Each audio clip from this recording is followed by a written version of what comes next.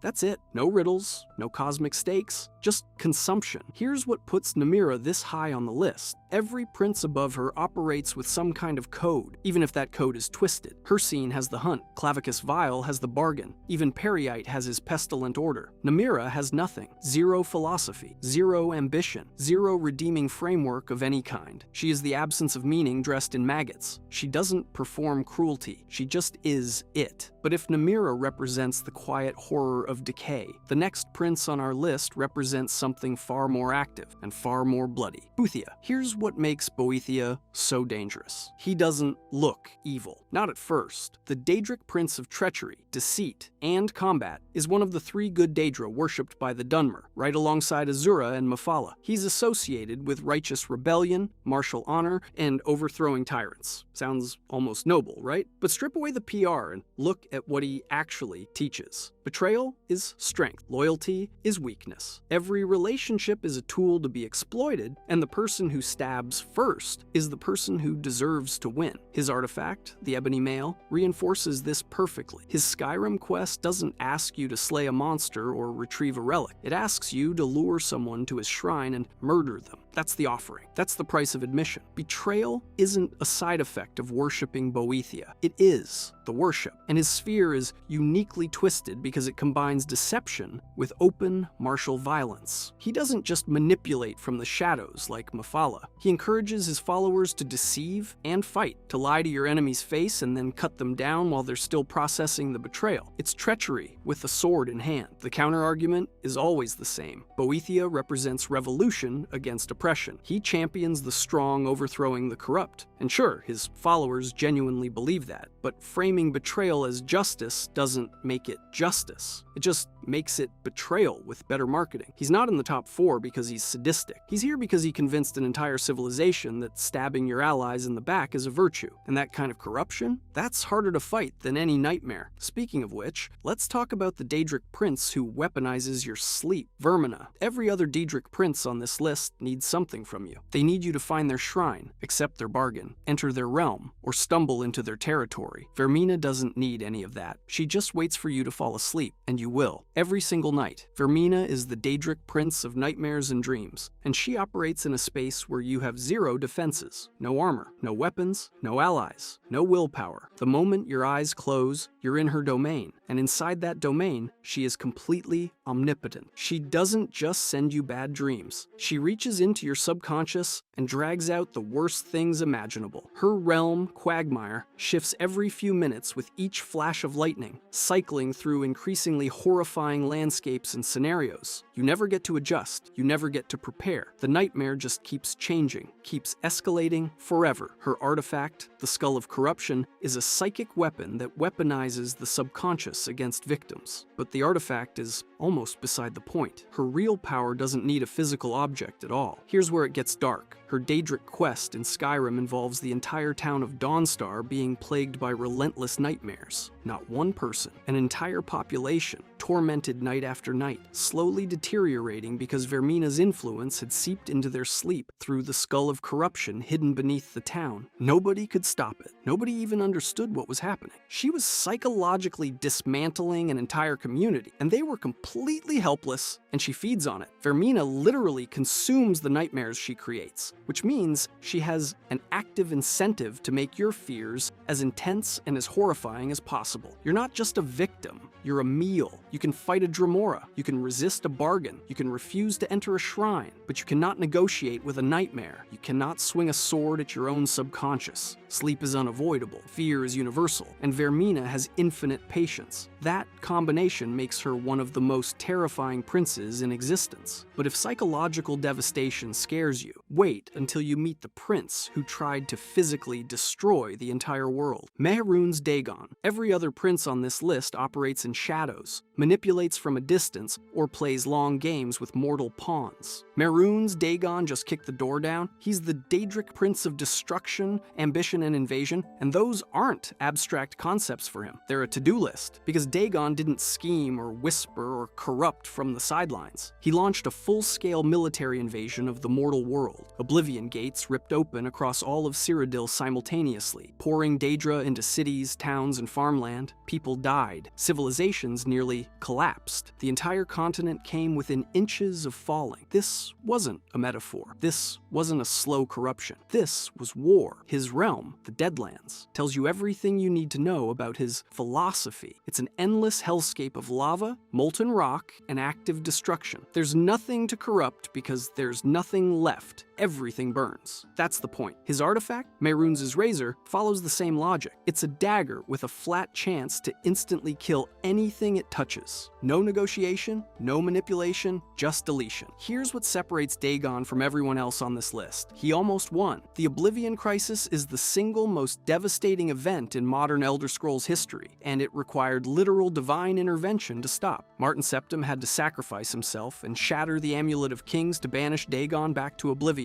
Without that, Tamriel falls. Period. And even after his defeat, his cults are still active in Skyrim, still working, still recruiting. The guy got punched back to his own dimension, and his followers shrugged it off. So why isn't he number one? Because Dagon's evil is external. It's an army you can see, gates you can close, a threat you can physically fight. The prince at the top of this list doesn't give you that option, because Molag Bal doesn't want to destroy your world, he wants to destroy your will. Molag Bal. Every other prince on this list has something, a code, a philosophy, a twisted logic you can at least understand even if you despise it. Hircine respects the hunt. Hermaeus Mora pursues knowledge. Mehrunes Dagon wants to burn everything down. You can look at any of them and find a thread of reasoning, however warped, that explains what they are. Molag Bal has nothing like that. Zero redeeming complexity, zero hidden philosophy. His sphere is domination, not conquest, not warfare, not even cruelty for its own sake. Domination, the complete and permanent erasure of free will from every conscious being in existence. That's not a goal. That's an existential crime against reality itself. Here's the thing that separates him from Mehrunes Dagon, because people always compare the two. Dagon wants to destroy Tamriel. That's horrifying, but destruction ends. When something is destroyed, the suffering stops. Molag Bal doesn't want to destroy anything. He wants to enslave it forever. Every soul, every mind, every scrap of independent thought, bound to his will for eternity with zero possibility of escape. His artifact, the Mace of Molag Bal, traps souls, not kills, traps. Because even death is too much freedom for what he represents. His realm in Oblivion isn't a hunting ground or a library or a nightmare landscape. It's a machine built for suffering and subjugation. Everything that exists there exists to serve him and to hurt. And his Skyrim quest proves exactly who he is. He doesn't ask you to kill a priest. He asks you to break one, slowly, methodically, corrupting their faith, dismantling their identity, dominating their will piece by piece, until there's nothing left but obedience. That's not a Daedric quest. That's a blueprint for his entire vision of existence. Every other prince wants something from the world. Molag Bal wants the world itself, stripped of every voice, every choice, every thought that isn't his. Not a kingdom, not a body count, a universe where nothing has a will of its own except him. That's why he's last on this list. Not because he's the most powerful, because what he wants is the most fundamentally evil thing any being in Elder Scrolls has ever wanted, and it's not even close. If you enjoyed this video and want to see the best quests in Skyrim explained, click the video on the screen now.